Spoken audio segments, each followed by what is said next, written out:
Kula iki diwenehi jatah Menteri Agama tapi kula mboten purun. Ya semoga-moga sing luwih berkompeten lah. Kula terakhir takoni, serius Gus gak mau jadi menteri? Mboten. Kula matur. Saniki wong niku kuwatah, do puwe dia pengen dadi pejabat. Dan pede banget. Padahal kula bola-bali matur. Percaya diri niku penting, tapi sadar diri jauh lebih penting. Nggih mboten Bu? Percaya diri niku penting, tapi sadar diri itu jauh lebih penting. Saya bola-bali matur, jangan malu tak punya kekuasaan, karena hari ini lebih banyak yang tak punya malu demi kekuasaan. Saya itu dari dulu kalau terus di pejabat saya nggak mau. Mas Erick Thohir, Gus mau nggak jadi komisaris BUMN? Nggak mau saya. Sudah deh, saya nggak mau terlibat hal. Sampai hari ini saya belum mau. Kayak kemarin saya cerita Mas, Menteri Pertahanan datang ke pondok saya, Mas Prabowo, Gus doakan saya mau nyalon. Oh silahkan, dukung Gus, dukung. Gus minta mau nggak jadi Menteri Agama kalau saya jadi presiden? Nggak mau. Saya tahu Pak, Menteri Agama gajinya cuma 18 juta. Kalau saya jadi Menteri Agama yang seneng lurahnya petong sewu, ngundang pengajian gratisan dok karben. Saya bilang nggak usah. Lagian apa? Itu mengurangi kemerdekaan saya dengan jamaah. Kalau saya jadi Menteri Agama, saya hanya bisa keluar dari kantor Sabtu dan Minggu.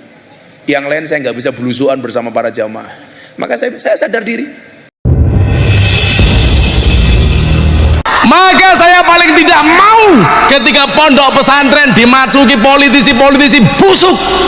Ya nyuwun saya wong-wong model ngoten niku dadi pejabat mesti gaweane mung maling nggih napa mboten? Kewan sing mangan tanduran ning sawah kuwi jenenge bajing, tapi pejabat sing mangan duwite rakyat kuwi jenenge Pak Prabowo dugi teng pondok kula Gus, kalau saya ditakdirkan jadi presiden, Gus minta mau nggak jadi Menteri Agama? Saya jawab, emoh. Kula lak dadi Menteri Agama malah rugi. Ora iso ngaji, sekali diundang pengajian ning Wonosobo, wong Wonosobo njaluk gratis. Ketemu kiai-kiai ora salam tempel, ya ora pantes. Ketemu jamaah di amplopi ya ora pantes. Mila kula mboten gada cita-cita sampai hari ini, Allah mudah-mudahan tidak merubah niat. Itu ceramah-ceramah Gus Miftah sebelumnya ya. Ya mungkin sekilas agak mirip dengan ceramahnya Bapak Haikal Hasan itu tentang politisi masuk-masuk pesantren. Tetapi punya Gus Miftah ini ya lebih aman narasinya, karena ketika bicara tidak boleh pesantren dimasuki politisi, tapi di satu sisi ada politisi yang datang ke pesantrennya, kalimatnya Gus Miftah itu kalimat muqayyad, terbatas, politisi busuk. Nah, kalau Pak Prabowo masuk berarti kan tidak busuk, kan begitu. Dan Gus Miftah pendukung Prabowo, toh tidak mungkin kita mendukung politisi yang busuk. Setidaknya menurut yang mendukung, kan begitu. Karena busuk dan tidak busuk itu kan tergantung persepsinya ya. Sulit kita merumuskan seperti apa sih politisi busuk. Satu tokoh kata orang ini jahat, kata orang ini baik. Dalam politik itu nggak ada ujung. Jadi satu makanan biasanya itu setidaknya antara beracun dan tidak beracun. Kalau ini enggak. Ada yang memandang beracun, ada yang memandang bergizi. Wah, tebaliknya luar biasa ya. Itu politik biasa begitu ya.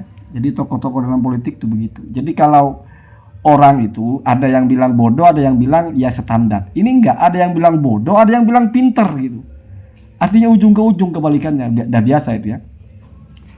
Dan masalah jabatan, ini menarik ini. Gus Miftah itu ketika bersikap tidak mau menjadi pejabat, itu pun lagi-lagi terbatas, yaitu dalam rangka menolak ketika mau diangkat atau ditawari menjadi Menteri Agama. Saya juga nggak habis pikir juga Pak Prabowo ngapain nawarin Gus Miftah Menteri Agama ya. Ya tapi mungkin pertimbangannya wallahu alam ya.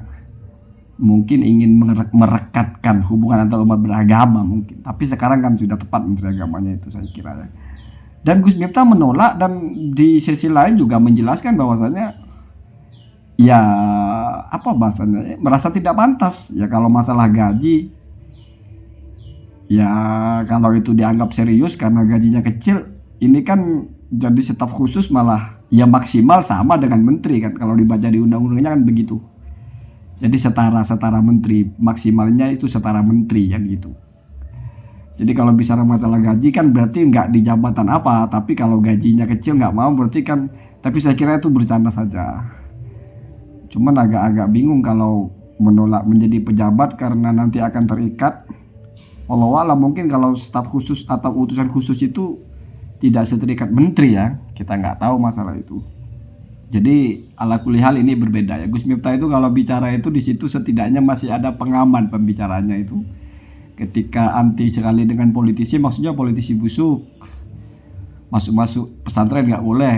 Kemudian ketika tidak mau ditawari jadi komisaris BUMN, tidak mau ditawari jadi menteri agama, tidak mau. Jadi ketika menolak untuk menjadi pejabat yang ditawarkan yang ditolaknya.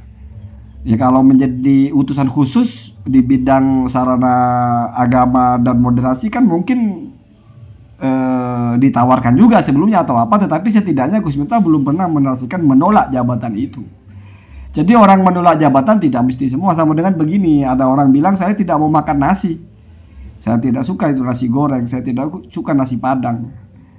Bagaimana kalau misalnya nasi pecel? Oh kalau nasi pecel boleh, saya kan bilang tadi terbatas nasi goreng dan nasi padang misalnya. Artinya yang dia tidak mau kan jadi menteri agama atau jadi komisaris BUMN. Cara memahami ucapan orang itu adalah ketika dia menarasikan sesuatu secara umum, saya tidak mau punya jabatan, tidak mau, dan semoga tidak berubah hati, apalagi masalah ini. Setidaknya masih memberi kemungkinan berubah, makanya berdoa. Kalau misalnya menolak semua jabatan, tidak pernah teringin, tidak pernah mau, tapi tiba-tiba sekarang mau, ya mungkin Allah tidak kabulkan doanya sehingga hatinya berubah. Simple ini ya. Jadi tidak perlu ada klarifikasi, tidak perlu ngeles-ngeles lah bahasanya. Memang secara bahasa aman ya. Jadi yang ditolak atau yang dia hindari itu dan yang ditawarkan kepadanya itu adalah menteri agama dan sekretaris BUMN, komisaris BUMN. Nah, beliau tolak itu. Dan sekarang ketika menerima bukan itu yang diterimanya, bukan menteri agama, bukan komisaris BUMN. Jadi tidak ada menelan ludah sendiri di sini ya. Ini cara memahami narasi orang. Nah, jadi walaupun suatu ketika bicara saya tidak mau jadi pejabat, tidak mau menerima jabatan ya, itu kan bahasa umum jabatan apa saja. Tapi di satu sisi menolak untuk jadi menteri agama, menolak untuk jadi komisaris BUMN. Oh berarti jabatan itu saja yang ditolak. Sehingga ketika menjadi pasukan lagi, menjadi utusan khusus ya mau. Itu sudah biasa kita memahami redaksi orang begitu. Al-Quran juga begitu difahami. Ada bahasa yang sifatnya umum ya, mutlak. Seperti fakku rokobah misalnya, memerdekakan budak. Ini budak apa yang dimerdekakan? Apakah semua budak? Apakah harus beragama tertentu? Nah ternyata di ayat lain budak yang beriman. Oh berarti yang dipakai itu budak yang beriman. Nah, begitu juga kalau ada kalimat negasi atau nafi, di mana kalimat nafi itu ini kaidah ya, biar ada ilmunya sedikit ya. Kaidah itu ada kalimat yang negasi, kalimat negatif, di mana di situ ada batasan. Maka yang dinegasikan itu yang terbatas itu, bukan secara keseluruhan. Ini sudah pernah masyhur dulu. Ketika misalnya orang bilang saya bukan orang Madura, misalnya ya, itu yang dinafikan adalah kemaduraannya, bukan status sebagai orangnya. Artinya ya dia orang, tapi bukan dari Madura. Jadi jangan lalu dianggap berarti orang ini bukan orang, enggak, orang ini ya orang, tapi bukan Madura. Jadi sifatnya itu yang dinafikan. Kecuali kalau bilang saya bukan orang, oh berarti memang bukan orang. Kalau saya bukan orang Madura, ya berarti yang dinafikan itu adalah kemaduraannya. Sama dengan saya tidak makan nasi goreng, berarti bukan dia tidak makan nasi. Ya nasi goreng yang tidak dia makan. Sama dengan saya tidak mau jadi menteri agama, berarti dia tidak mau jadi menteri. Bisa jadi mau menteri lain atau yang setara dengan menteri. Itu namanya memahami narasi orang. Jadi idza waradan nafyu alal kalamil manfi idza waradan nafyu alal kalamil muqayyadi fan nafyu lil muqayyad atau lil qaidi. Begitu kalau tidak salah, walaupun itu banyak dinamikanya, tetapi kaidahnya ini bahasa yang kita pahami. Kalimat negasi atau kalimat nafi, kalau kalimat setelahnya itu narasinya adalah ada pembatasan, maka pembatasan itu yang dinafikan. Saya tidak tinggal di rumah gedung. Bukan tidak tinggal di rumah, bukan berarti dia tinggal di lapangan. Enggak, dia mungkin tinggal di rumah yang terbuat dari bambu, ya tetap di rumah. Karena tinggal di rumah itu umum, rumah apa saja, terus gedung atau tembok itu spesifik sudah. Dan yang dinafikan berarti spesifikasinya. Nah, ini bahasa kita sehari-hari juga harus begitu, harus paham. Saya tidak merokok surya, bukan berarti bukan perokok. Dia mungkin merokok yang lain. Jadi yang dinafikan suryanya, gitu ya. Bukan tidak mau jadi pejabat, tapi tidak mau jadi menteri agama. Mau jadi pejabat yang lain? Boleh. Ya, kalau begitu ya Allahumma tina ada sabil.